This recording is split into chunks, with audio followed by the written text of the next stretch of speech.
Tervetuloa MEPPI-treffeille kuuntelemaan keskustelua ruokaturvasta ja maatalouspolitiikasta. Minä olen Elsi Katainen, mä olen Euroopan parlamentin jäsen ja nyt mulla on vieraanani Kati Partanen. Kati on maatalouden, maaseudun, ruoka-asioiden, maatalouskoulutuksen suurkuluttaja. Voit itse kertoa vielä myöhemmin lisää. Mä olen myös ehdolla Euroopan parlamentin vaaleissa. Mä olen antanut 3 vaalilupausta, josta ehkä tärkein on se, että ruokaturvan on tultava ensin. Kati, minkälaiset taustat sinulla on ruoan maatalouden parissa ja kerro itsestäsi nyt ihan kaikki. No, mä oon koko elämäni ollut tavalla tai toisella maatalouden parissa tai aika syvälläkin. Mä oon toki maataloustuottajaperheestä, viljelijäperheestä, Pielavedeltä lähtöisin ja opiskellut sitten lukion jälkeen maatalousalaa. Mulla on agrologin koulutus, sitten mulla on maatalousmetsätieteiden maisterin eli agronomikoulutus, maatalouspolitiikkaa olen lukenut siellä pääaineenani ja sitten mä oon ollut maatalousalalla töissä. Mä oon myös maatalousyrittäjä, maa- ja metsätalousyrittäjä puolisoni kanssa Iisalmessa. Tällä hetkellä sitten tämän maatilayrittäjyyden lisäksi luottamustehtävissä. Mä oon MTK:n johtokunnan jäsen, olen viljelijöiden maailmanjärjestön hallituksen jäsen, edustan siellä eurooppalaisia viljelijöitä ja sitten myöskin Savonian ammattikorkeakoulussa maatilatalouden lehtorina. No niin, taustaava siinä onkin, että voi tosiaankin sanoa, että aika laajalti ja syvästi, siksi onkin tosi kiva saada sut näille MEPPI-treffeille mukaan. Mulla on hieman samanlaista taustaa myöskin niin kuin maatilayrittäjänä. Tehtiin yli 4 vuotta sitten sukupolvenvaihdos lypsykarjatilalla. Meidän poika on siellä jatkamassa sitä. Ja nyt kun olen tuolla Euroopan parlamentissa maatalouden ja maaseudun kehityksen valiokunnan varapuheenjohtajana ollut tämän 5 vuotta ja jo ennen sitäkin sen valiokunnan jäsenenä, niin se on ollut mulle hyvin mieluinen paikka, koska maataloudessahan EUlla on suuri laaja toimivalta. Me eletään yhteistä maatalouspolitiikkaa. Miksi ruoka on sulle tärkeä kysymys? Me monesti puhutaan enemmän niin kuin maatalouspolitiikkaa, mutta itse näkisin, että ruoka on kuitenkin se kaiken ydin. No totta kai, joo. Ruoka on se, mitä me kaikki tarvitaan joka päivä. Se on tietenkin ravitsemuksen kannalta tärkeä. Mutta mun mielestä ruoka on myös mitä suurimmassa määrin osa kulttuuria. Se on myös nautinto, se on ilo, se on asia, joka yhdistää, tuo ihmisiä yhteen.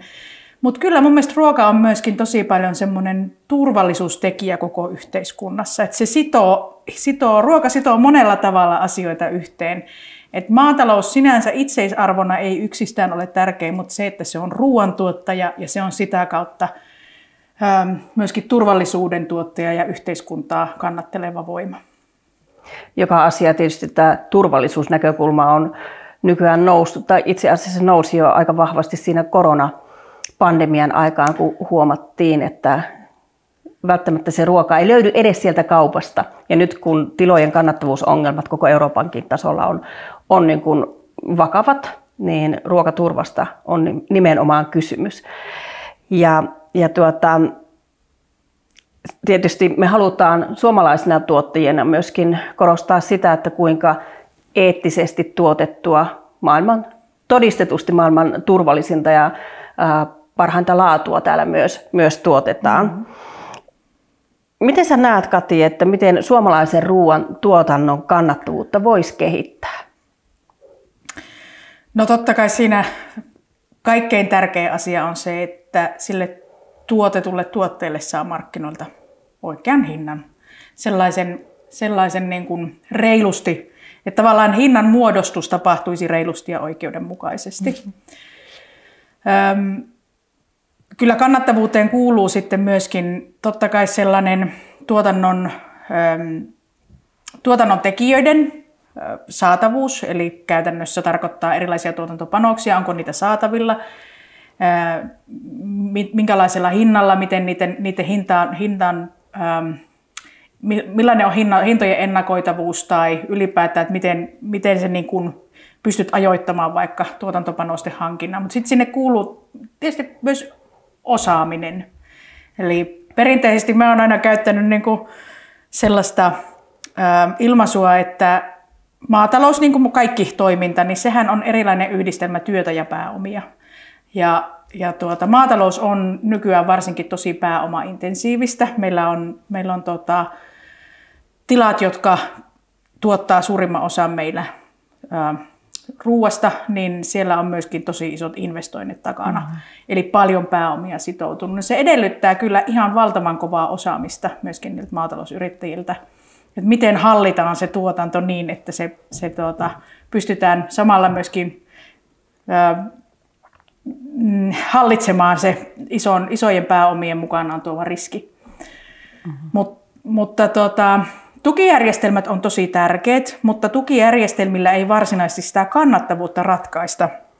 Mutta tukijärjestelmien ja maatalouspolitiikan tärkein rooli on sen tuotantoympäristön ja toimintaympäristön luominen. Ja tuethan on käytännössä pääsääntöisesti ohjauskeino. Tuet on todella vahva tapa ohjata maatalouden tuotantoa johonkin suuntaan. Ja se, että minkälaisia ratkaisuja tukijärjestelmissä tehdään, se heijastelee sitä, että mitä politiikan suunnittelijat ja politiikan tekijät maataloudelta haluaa. Siis tällä hetkellä meillä on tosi paljon ohjausta ilmasto- ja ympäristöpolitiikan suuntaan ja siihen, että millaista se tuotanto on niin kuin ympäristönäkökulmasta. Mutta se ei pelkästään riitä, vaan sitten myöskin sille tuotetulle ruoalle pitäisi saada, tai sille tuotetulle tuotteelle, että markkinat on oikeasti toimivat ja oikeudenmukaiset. Että tämä kannattavuus on, niin kuin muodostuu monesta tekijästä, mutta mun mielestä se kaiken ydin on tietenkin toimivat oikeudenmukaiset markkinat. Juuri näin, ja tätä kohti vahvemmin ollaan tulevaisuudessa menossakin, koska aivan selkeää on, että se maatalouden rahoitus niin kuin EU-tasollakin ja kansallisella, sitä haastetaan koko ajan. Maailma on muuttunut niin paljon, että esimerkiksi sitä yhteisen maatalouspolitiikan rahapottia, joka on muuten suurin siellä EU-budjetissa eri lohkoista, niin sille on ottajia sille rahalle. Ja esimerkiksi se, että aseteollisuutta pitää nostaa, meillä on maahanmuuttokysymykset edessä, jotka myös tulee maksamaan vain pari mainitakseni, niin on aivan selvää, että esimerkiksi tukitasot ei tule säilymään sellaisena kuin ne nyt ovat olleet. Ja sen takia juuri näin, niin kuin sanoit, niin markkinat pitää saada oikeudenmukaisiksi ja kuntoon, niin se viljelijän asema siinä elintarvikeketjussa pitää saada niin kuin kohoamaan, että se nämä siellä ihan pahnan pohjimmaisina. Nämä on sellaisia ydinkysymyksiä, kannattavuus, että millä saadaan esimerkiksi nuoria ajattelemaan, että ruoantuotanto voisi olla tulevaisuuden ala. Mutta sä oot kouluttaja, sä oot siis maatilatalouden lehtori tuolla Savonia ammattikorkeassa, niin miten sä näet koulutuksen roolin ja tulevaisuuden? Koulutuksen rooli on aivan ytimessä ja tosiaan maataloudessa paitsi maatalousyrittäjien, niin myöskin kaikki, jotka toimii yrittäjien kanssa jollain tavalla, niin, eli maataloussektorilla eri tehtävissä, niin kyllä se osaaminen on tavattoman tärkeää. Ja laadukkaan maatalouskoulutuksen rooli on aivan ydinjuttu, mutta niin, että myöskin koulutuspuolella ymmärretään se, että minkä tyyppisiin haasteisiin meiltä sitten ne valmistuvat joutuvat tai pääsevät, että minkälaisten asioiden kanssa siellä painitaan. Edelleenkin tämmöiset niin kuin perinteiset biologiset prosessit, mihinkä maatalous perustuu kasvipuolella kotieläinten kanssa, niin ne biologiset prosessit, niiden ymmärtäminen ja niiden niin kuin johtaminen on tosi tärkeää, mutta sitten siihen liittyy todella paljon taloudenhallintaa, tosiaan sitä johtamista, nykyään entistä enemmän myös viestintää. Eli maatilayrittäjä ei koskaan toimi yksin omassa kuplassaan, vaan siellä on aina valtava määrä sidosryhmiä. Niin miten näiden sidosryhmien kanssa toimitaan, verkostomaisen työskentelyn oppimista ja sitten tosiaan viestintää. Että tämmöistä tavattoman monipuolista osaamista ja sitten vielä uuden teknologian hyödyntäminen.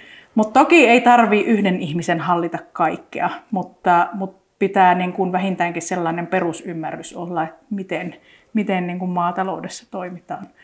Koulutuksen rooli on erittäin suuri.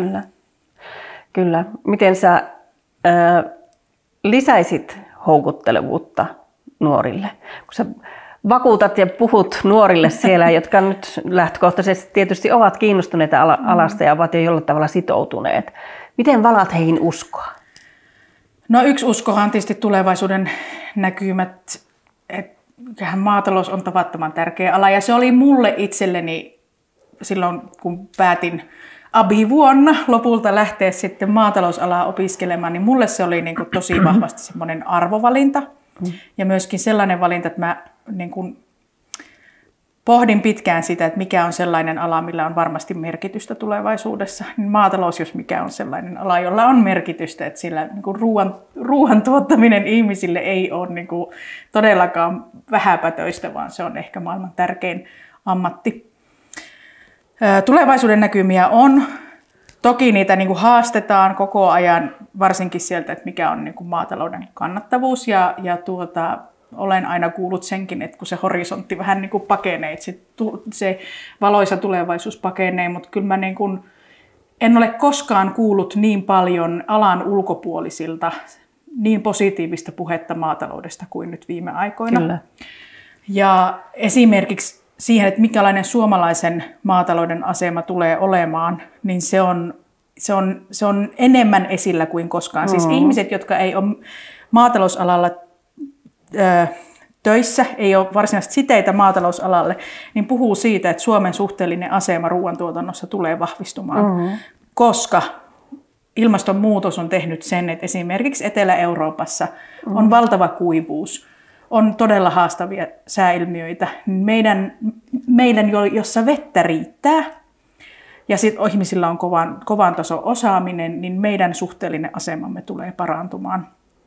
Tämä niin kuin valoisa tulevaisuus on yksi, mutta sitten totta kai tarvitaan se näkymä, että elääkö tällä, onko niin kuin maatalousala sellainen, että sillä saat kunnollisen elannon, eli taas palataan siihen kannattavuuteen, ja sitten työkuorma.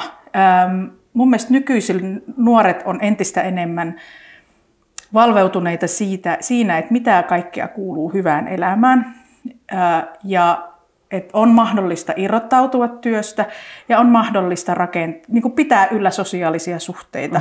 Eli sellainen yksin puurtaminen 365 päivää vuodessa niin ei ole houkutteleva vaihtoehto. Eli pitää saada sellaisia näkymiä, että on mahdollista saada hyvä elanto, olla yrittäjänä.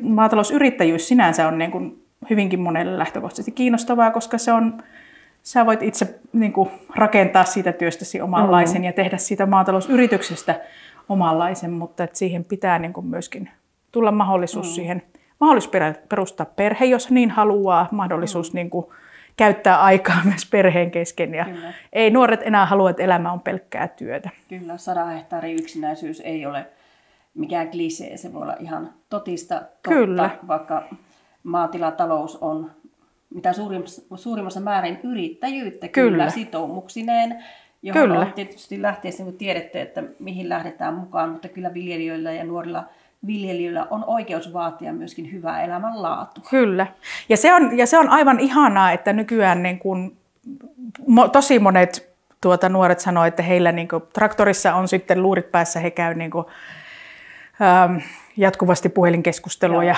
ystävien kanssa ja pidetään niitä yhteyksiä. Ja todellakin niin kuin, ei nuoret ole yhtään vähemmän ahkeria kuin aiemmat sukupolvet.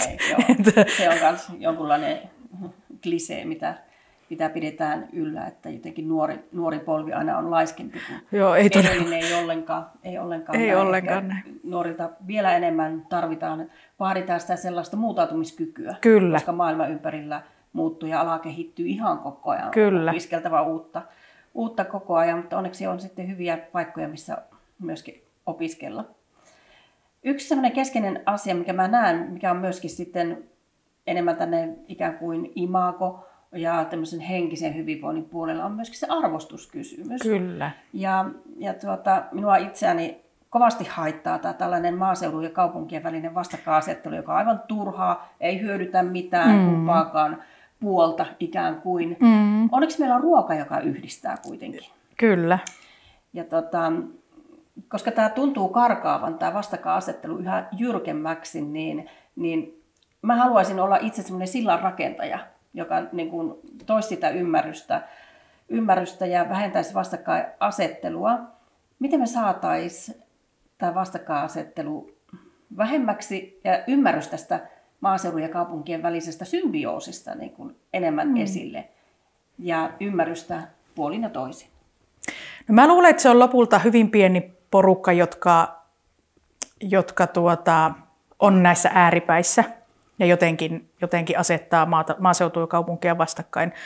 Suurin osa ihmisistä on niin kuin hyvinkin paljon haluaa sitä yhteistyötä ja ymmärtää ja on niin kuin jonkunlaisia siteitä niin kuin maaseudun ihmisillä kaupunkeihin ja kaupunkien ihmisillä maaseutuun.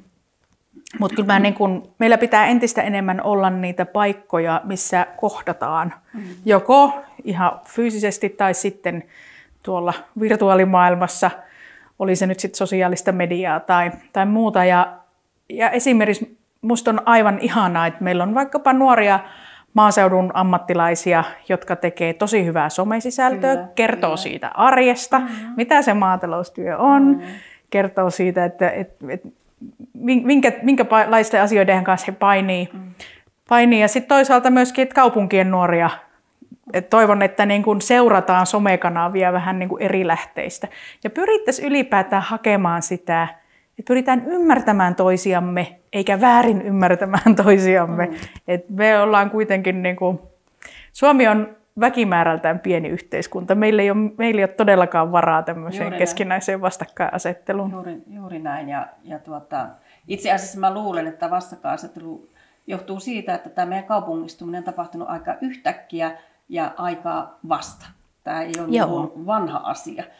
Niin meillä ei ole keski-eurooppalaisten maiden tapaa vielä sellaista kunnioitusta. Niin kuin esimerkiksi pariisilaisethan puolustaa omia ranskalaisia viljelijöitä niin kuin ihan henkeen ja vereen. Että meillä ollaan vielä ehkä semmoisessa erkavoitumisen vaiheessa, että siellä on jo kulttuuri vanhempaa ja arvostetaan sitä oman maan myöskin ruokakulttuuria. Ja sitä toki Suomessakin voisi edistää sitä asiaa.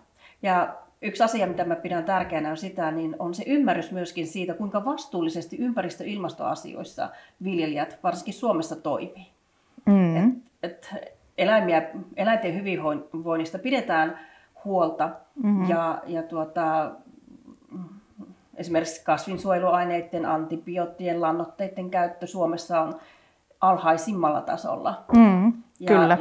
Me ollaan huolissaan ja pidetään huolta esimerkiksi hiilinieluista ja säilytetään niitä hiilivarastoja ja arvostetaan sitä, että maa- ja metsätalous on ainoat alat, jotka sitä hiiltä sitoo. Kyllä. Tällaiset asiat, jos ymmärrettäisiin, että miten hyvä se lopputuote, mikä siellä suomalaisen ruoan paketissa sitten siellä kaupassa on, että se kannattaisi myöskin valita aina sen kuluttajan. Niin tämä kuluttajatyö on myös semmoista, jota pitäisi koko ajan ylläpitää ja edistää. Kyllä juuri näin. Ja monesti onkin että vähän harmillista, että tärkein informaatio, mitä ruokakaupassa jostain ruokatuotteesta saa, on hinta. Ja no ehkä pakkauskoko on siellä. Mutta meillä on erilaisia merkkejä kyllä, mistä voi niin kuin katsoa, että vaikka Hyvää Suomesta merkki, eli se puhutaan joutsenlipusta, joka on, niin kuin, kertoo juuri sen, että se tuote on, raaka-aineet on Suomesta ja sitten se on myöskin tehty Suomessa. Niin se on hyvä merkki, mutta sitten se, että mitä se tarkoittaa, mitä siellä taustalla on, juuri vaikkapa liittyen antibioottien käyttöön tai eläinten hyvinvointiin, esimerkiksi se, että suomalaisella sijalla on saparo koko elämänsä ajan, eikä sitä rutiininomaisesti katkaista. Niin kuin Suomi ja Ruotsi on niin kuin tässä EU-maissa poikkeukset. Kukaan muu ei ole esimerkiksi sikadirektiiviä vielä tältä osin edes ottanut käyttöön. Joka on nyt se, jos seuraavan kerran ostatte tanskalaista sikaa. Joo. Se sikaparka on joutunut elämään ilman saparoa, se on katkaistu jo silloin porsaana. Ja suomalaiset ja ruotsalaiset tosiaan ainoat, jotka muun muassa tätä noudattaa. Joo, ja sitten meillä on käyty suomalaisia, niin kun, meiltä on käyty niin kun kertomassa niitä käytänteitä, että miten tämä Suomessa onnistuu. Ja miksi me pystytään tekemään näin? Siis kysehän on siitä, että sikalassa on hyvät olosuhteet eläimelle, että se, ei niin kuin, se hännän purentaa ei esiinny, koska sika on helposti stressaantuva eläin. Niin sitten me niin kohdataan joka kerta, kun tästä kerrotaan, niin joka kerta joku sanoo sitten, no mutta kun ei toi ole mahdollista, me ei uskota teitä. Ja sitten meillä on käynyt kyllä Suomessa paljon vierailijoita eri maissa tutustumassa sikaloihin. Tuossa juuri yksi suomalainen yrittäjä sanoi, että kun siellä oikein niin keski-eurooppalaiset pyyhki niin silmiä, että ei tämä on oikeasti totta, että näillä sijoilla on saparo ja nämä on niin hyvinvoivia. Mutta se vähän maksaa enemmän, koska niillä on tilaa enemmän niissä karsinoissa, niille annetaan enemmän virikkeitä, että tavallaan se työ ja kustannukset, ne pitäisi myöskin sit huomioida siinä hinnassa. Mutta kaikkea näitä ei voi sinne pakkaukseen kirjoittaa, niin nämä pitäisi sitten jotenkin muuten pystyä tuomaan esiin, että mitä se tarkoittaa tämmöinen suomalainen tapa tuottaa ruokaa. Niin kuin sanoit aiemmin, niin ollaan aika vähäväkinen kansa, niin luulisin, että ei aivan mahdotonta saada tämä koko tarina ja kertomus niin kuin kuluttajan tietoisuuteen, mutta tehtävää on vielä ihan mahdottoman paljon. Mutta tässä vaiheessa me ollaan puhuttu aika laajasti, käyty asioita läpi. Onko sulla vielä jotain mielessä, mitä sä haluaisit nostaa? No siis mun mielestä on tavattoman, EU on tärkeä Suomelle, tärkeä yhteisö. Ja EUhan on, niin kuin sanoit tuossa, että EUn budjetista tosi suuri osa menee maatalouteen, mutta sekin johtuu historiasta, että EU on perustamisen aikaan se on ollut ennen kaikkea haluttu kiinnittää huomiota siihen toisen maailmansodan jälkeen, että Euroopassa on rauha. Ja että rauha on, niin se edellyttää, että ihmisillä riittää ruokaa. Ja että ihmisillä riittää ruokaa, niin maatalouden pitää olla myöskin kannattavaa. Ja nämä on niin kuin se perusta EU:ssa. Toki siellä on myöskin sit hiili ja teräs ja energia mukana, mutta maatalous on niin kuin valtavan tärkeä. Ja tämä ei ole menettänyt merkitystään varsinkaan nyt tänä aikana, kun ollaan oltu tämmöisissä kriisivuosissa. Ja itse asiassa ruoan ja maatalouden merkitys, niin kuin sanoit, niin on vaan korostunut keskustelussa. Sen takia minusta on tavattoman tärkeää, että Euroopan parlamentissa on ihmisiä, jotka oikeasti tietää ja tuntee maatalouden ja sen, että minkälaista politiikkaa pitää harjoittaa ja osaa myöskin hoitaa sitä niin kuin verkostojen kautta. Niin sen takia mä oon tosi iloinen, että sä oot ollut siellä nyt jo se valiokuntatyö, mitä oot tehnyt, niin mä oon siitä tosi iloinen ja ylpeä ja sen takia mä toivon, että sä jatkaisit ja ihmiset suurin joukoin sinua äänestäisi, koska mä uskon, että sä olet siinä edelleenkin entistä merkittävämmässä roolissa sitten seuraavalla kaudella. Kiitoksia paljon kannustuksesta. Tähän onkin hyvä lopettaa tämä keskustelu. Jos sinulle tulee mieleen jotakin ruokaan, maatalouteen, maaseutupolitiikkaan liittyen, niin hyvin matalalla kynnyksellä ota yhteyttä, jatketaan juttua. Ja muista mennä äänestämään eurovaaleissa.